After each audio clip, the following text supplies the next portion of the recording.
Master जनाब सईद जियाउर रहमान गिलानी साहब, मोहतरम मुकाम मेहमान गिरानी जिनमें अब्दुल करीम खान साहब, बशीर अहमद सीर साहब, नजीर अहमद टाकी साहब, मोहम्मद इब्राहिम सर, सैफुद्दीन वार साहब, प्यारे बच्चों, स्कूल हाजा के असातिज़ा किराम, अस्सलामु अलैकुम व रहमतुल्लाहि व बरकातुहू। सबसे पहले मैं आपको इंडिपेंडेंस डे की दिली मुबारकबाद पेश करता हूं। आज के दिन हमने 190 साल का जुल्म जबर सह के ये दिन हासिल किया, आजादी का दिन, और इसी दिन हमारा भारत आजाद भारत कहलाया। कुछ बात है कि हस्ती मिटती नहीं हमारी, सदियों रहा है दुश्मन दौरे ज़मां हमारा। इकबाल कोई महरम अपना नहीं जहां में, मालूम क्या किसी को दर्द यहाँ हमारा। सारे जहां से अच्छा हिंदोस्तां हमारा, हम बुलबुलें हैं इसकी ये गुलिस्तां हमारा। मुअज़्ज़ज़ सामिन मोहतरम, ब्रिटिश राज में हर एक वर्ग के लोगों को जुल्म जबर इस्तिदाद का सामना करना पड़ा। भारत 562 प्रोविंशियल स्टेट्स में मुनक़सिम था। जिन 562 प्रोविंशियल स्टेट्स में राजा यानी बादशाह हुकूमत करते थे, लेकिन उनके राजवाड़ों में उनकी ताकत को खत्म किया गया। इतना ही नहीं, उनकी जमीनों को हथिया लिया गया, हड़पा गया। किसानों, जागीरदारों, देहातियों, दर्ज के हर एक तबके के लोगों को एट्रोसिटीज का सामना करना पड़ा। साथ ही साथ यहां तक कि हिंदू और मुसलमानों के मज़ाहिब पर भी हमला किया गया, जैसा कि 1857 की बगावत से हमें इस चीज का इंडिया मिलता है। आपको मालूम है कि भारत की आजादी का पहला मुजाहिद, जिसका नाम था स्वर्गीय मंगल पांडे, और मंगल पांडे साहब पहला आजादी का मुजाहिद था जिसने अंग्रेज फौज के खिलाफ अपना लहू दिया, अपना खून दिया। किस बात को लेकर कि अंग्रेज फौज ने एनफील्ड राइफल फौज में जो है इंट्रोड्यूस किया था, यानी जिसके कार्ट्रिज जो थे गाय और सूअर की चर्बी से मले हुए थे।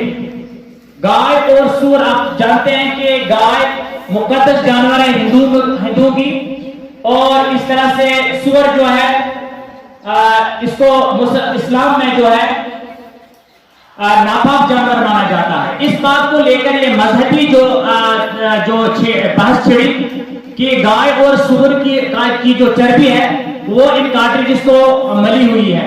तो इस बात को लेकर मंगल पांडे साहब ने अपने ऑफिसर पर भरतपुर में बंदूक उठाई और उस पर फायरिंग हुई, जिसके नतीजे में जो है 8 अप्रैल 1857 ईस्वी को उसको पकड़ा गया और फांसी के फंदे पर लटकाया गया।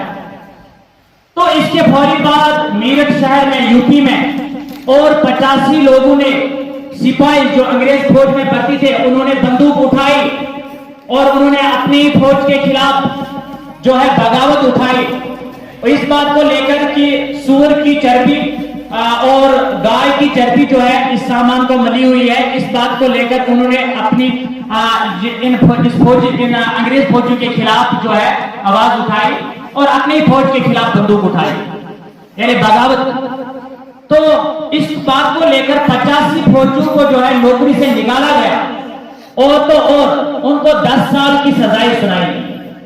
इस बार ये खबर पूरे जो मेरठ शहर में, यूपी शहर में फैली। तो इस तरह से बाकी कैंपों में जो फौजी थे, जो सिपाही थे, उन्होंने अब कैंपों से निकलकर अंग्रेज फौज के खिलाफ आवाज उठाई और बगावत शुरू हो गई मेरठ शहर में, यूपी में।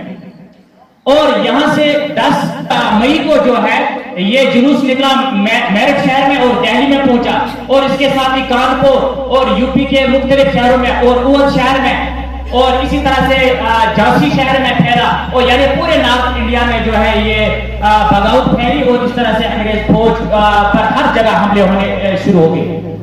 लेकिन इस बगावत को 1-2 साल के भीतर खत्म किया गया अंग्रेज फौज ने, और उन्होंने बरतानिया से अपनी फौज मंगाई और कुम्मत मांगी, और इस तरह से इस रिवोल्ट को जो है कुचला गया। ये कब की बात है? 1859 ईस्वी की बात है। जुलाई के महीने में इस रिवोल्ट को खत्म किया गया, जब तांतिया तोपे को मौत के घाट उतार दिया गया। तो इस तरह से ये आवाज जो है दबाई गई 1857 ईस्वी की बगावत। आपको मालूम है ये हिंदुस्तान की आजादी की पहली लड़ाई थी, जो कि खत्म हो गई तांतिया तोपे के मारे जाने के बाद। तांतिया तोपे के मारे जाने के बाद बहुत से लीडर 100 साल के लिए यहाँ पे आए इस हिंदुस्तान में, जिनमें खासतौर पर काबिल जिक्र है दादाभाई नारोजी, गोपाल कृष्णा गोखले, सुरेंद्र नाथ बनर्जी, फिरोज शाह मेहता, उमेश चंद्र बनर्जी, बाल गंगाधर तिलक, लाला लाजपत राय, बिपिन चंद्र पाल, अरविंदो घोष, सरदार वल्लभ भाई पटेल, बहादुर शाह जफर, बखत खान, बेगम हजरत लाल, अबुल कलाम आजाद, मौलाना मोहम्मद अली जवाहर, हजरत मोहानी, खान अब्दुल गफ्फार खान, रानी लक्ष्मीबाई, सरोजिनी नायडू, गांधी जी और पंडित जवाहरलाल नेहरू खासतौर पर गांधी जी ने। आपको मालूम है कि भारत की आजादी की मुनज़्ज़म सियासी जंग 3 अदवार में बांटी जाती है, यानी 3 दौर चले हिंदुस्तान की आजादी के लिए। सबसे पहला दौर जो है वो 20 साल का वक्फा है, यानी जिसे मॉडरेट फेज कहते हैं। ये कब से शुरू होता है? 1885 ईस्वी से 1905 ईस्वी तक पहला फेज चलता है, जिसे मॉडरेट फेज कहते हैं।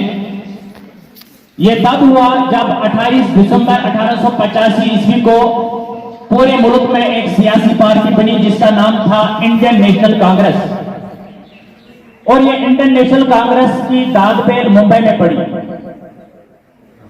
तो इस पार्टी को जो है इसी ने हिंदुस्तान की आजादी के लिए जद्दोजहद करी, और ये पार्टी जो है इसके 3 हिस्से हैं, यानी इस आजादी की कशमकश के 3 अदवार है। सबसे पहला दौर जो है 1885 ईस्वी से 1905 ईस्वी तक, जिसे मॉडरेट फेज कहलाया जाता है।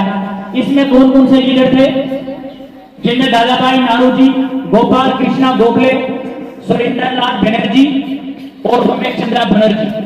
ये क्या चाहते थे? ये अंग्रेज गवर्नमेंट से बातचीत के जरिए मसाइल का हल चाहते थे, और अमन एहतिजाज के जरिए, बातचीत के जरिए, डायलॉग के जरिए मनवाते थे कि हमारे मसाइल जो है इनको हल करिए और हमारा सुनिए, हिंदुस्तान के लोगों की आवाज सुनिए। यानी पेटिशंस के जरिए, ये लोगों दरखास्तों के जरिए, मिन्नतों के जरिए, अर्जियों के जरिए जो है गवर्नमेंट पर दबाव डालते थे। ये पहला फेज चला। तो उसके बाद जो है दूसरा फेज चला, इसे एक्सट्रीमिस्ट फेज कहते हैं, जो कि 1905 ईस्वी से 1919 ईस्वी तक चला।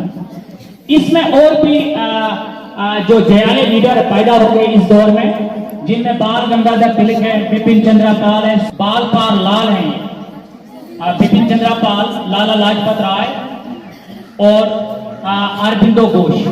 अरविंदो घोष जो है, ये सारे लीडर जो है इन्होंने कहा कि हम नरमी से नहीं, हम हड़कर्मी से आजादी हासिल करेंगे, हम अपने मुराद छीन कर लेंगे, और इसको एक्सट्रीमिस्ट यानी इंतहा पसंद दौर कहलाया जाता है। और इसमें आपने बाल गंगाधर तिलक का जो नारा सुना, Swaraj is my birth right and I shall have it, जो उसने नारा दिया था, और उसने क्या कहा? मैं आजादी हासिल करूंगा, स्वराज यानी हिंदुस्तान को मुकम्मल आजादी चाहते थे जो है ये लीडर, और उन्होंने नारा भी दिया था। और इस ज़मन में इन्होंने कहा कि अगर हम वायलेंट मेथड्स भी इस्तेमाल करें, यानी बंदूक भी उठाएं या इस एजुकेशन करें, जुलूस तशद्दुद वाले हमले भी करें फौज पर, तो तब जाके हमें आज़ादी हासिल, मिन्नत समाजियत के जरिए हमें आज़ादी नहीं मिलेगी। और तीसरा दौर जो आता है हमें, उसका नाम है गांधीयन फेज। गांधीयन फेज कब होता है? जब 1919 ईस्वी से 1947 ईस्वी तक महात्मा मोहनदास करमचंद गांधी जो 1915 ईस्वी में साउथ अफ्रीका से यहाँ पे आए, 21 साल उन्होंने साउथ अफ्रीका में गुजारे और उसके बाद हिंदुस्तान आए। उन्होंने यहाँ पे आजादी की तारीख शुरू की और इसमें उन्होंने बहुत से मेथड्स जो है यहाँ पे अपनाए हिंदुस्तान की आजादी के लिए, जिसमें मैं बता रहा हूँ आपको। उन्होंने अदम तशद्दुद तारीख या सिविल नाफरमानी की तारीख, नॉन कोऑपरेशन मूवमेंट, या इसी तरह से आखिर में इन्होंने भारत छोड़ दो तारीख, यहाँ पे हिंदुस्तान छोड़ दो तारीख 1942 ईस्वी में यहाँ पे शुरू की। और इन मेथड्स के जरिए जो है उन्हें सबसे बड़ा हथियार जो था सत्याग्रह और अहिंसा और नॉन वायलेंट मेथड्स के जरिए उन्होंने हिंदुस्तान के लोगों को आजादी दिलवाई 15 अगस्त 1947 ईस्वी को। यानी महात्मा गांधी मोहनदास करमचंद गांधी की छत्र छाया में हिंदुस्तान 15 अगस्त 1947 ईस्वी को आजाद हो गया। अगर हम लाला लाजपत राय की बात करें, लाला लाजपत राय जो है उन्हें लॉयन ऑफ पंजाब कहा जाता है या पंजाब केसरी उनका खिताब है। उन्होंने क्या कहा कि स्वदेशी गुड्स जो है अपने मुल्क की ही चीजें इस्तेमाल करो और बाहरी अंग्रेज चीजें बंद करो, यानी बाइकआउट करो फॉरेन गुड्स को। इन्होंने कहा कि बाहरी चीजें हमें इस्तेमाल नहीं करनी चाहिए क्योंकि हमारा पैसा बाहर जाता है, हमें अपनी चीजें तैयार करनी चाहिए ताकि वो लोग गरीब हो जाए, हम अमीर हो जाए, तब जाके हम इस देश को इन जालिमों से निजात दिला सकें। लेकिन 1928 ईस्वी में जब साइमन कमीशन यहाँ पे आया तो उस दौरान उन्होंने यहाँ पे जुलूस निकाला और उस जुलूस में उनको बैटरी चार्ज किया गया, लाठी चार्ज के जरिए उनको सीने पर चोटें आई और इस तरह से वो शहीद हो गया इस मुल्क के लिए। और लाला लाजपत राय इस देश के लिए कुर्बान हो गए। लाहौर में उन्होंने ये जुलूस निकाला था। और अगर हम सुभाष चंद्र बोस की बात करें, सुभाष चंद्र बोस जो है उन्हें नेताजी कहा जाता है। उन्होंने इस देश के लिए क्या किया? सुभाष चंद्र बोस ने इंडियन नेशनल आर्मी बनाई या आजाद हिंद फौज। आजाद हिंद फौज का मतलब यह था कि हिंदुस्तानी फौजी तैयार करना, बाकी ममालिक की मदद से सामान ले आना, ट्रेन करना और यहाँ पे अंग्रेज फौज पर हमला करना और यहाँ से इनको निकाल कर खदेड़ना। तो इसमें 1943 ईस्वी में आजाद हिंद फौज की कमान इसने संभाली और उन्हें नारा लगाया, give me blood and I shell give you freedom. Give me blood and I shell give you freedom. मुझे खून दे दो, मैं आपको आजादी दूंगा। यानी आजादी शहादत मांगती है। आजादी का दिन हो, 15 अगस्त का दिन हो और मोहनदास करमचंद गांधी का नाम लिया जाए तो यह आजादी अधूरी रहेगी। Mohandas Karamchand Gandhi father of the nation, यानी बाबाई कौम जिसे कहते हैं।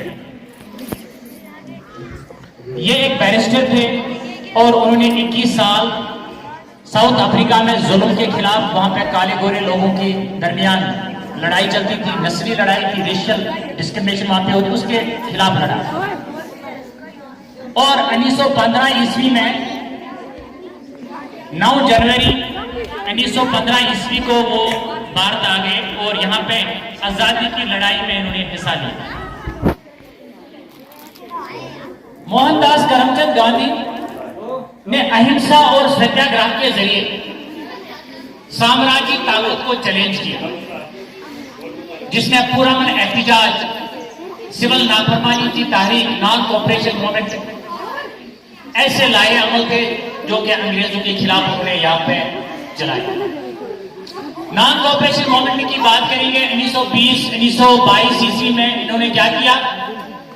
इन्होंने बाइकआउट ऑफ फॉरेन गुड्स का नारा दिया, यानी विदेशी चीजों का जो है यहाँ पे इन्होंने बाइकआउट किया। सभी लोगों को कहा कि बाहरी चीजें यहाँ पे खरीदो मत, हमारी इनकम बाहर जा रही है, इससे हमारी कंपनियां कमजोर हो रही है, हमारा देश गरीब हो रहा है।